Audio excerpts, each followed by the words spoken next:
Sospek sa kamatayon ng 13 anyos nga dalagita sa banwas ng Kanduni nadakpan. Yaring balita.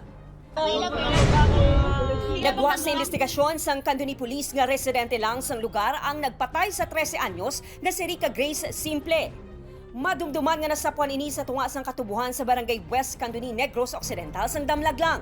Nadakpan sang kapulisan ng sospek nga isa ka tricycle driver nga si Elias Cadong, 41 anyos, nga nakuhaan pa sang pusil sang ginaresto. Ginpatigayon ng operasyon batok sa sospek matapos may pila ka mga persona nga nagpalabot sang impormasyon sa kapulisan. Bali, bati sa ito investigation naman kung may naging kita siya na alas na disakyan si Mata. Kaya muna sa naging tutuka na doon na nag-top up sa ating investigation na siya ang suspect. Sang nadakpa na, ginako sang sospek sa kapulisan ng krimen. Yung agad yung bata makalipas sa pati dinawat. Apang ang bata wala niya nagsugot. Nandiyan na palang bata sa iya. Manugit ko ng sugit ang tatay. Sabi na kulbaan mo siya. Pinati manugit ng bata. Ginkuga yung bata. Magluwas sa pagkuga, ginpahayag sang sospek sa kapulisan nga ginlapusan niya sang matiga nga bagay ang ulo sang bata.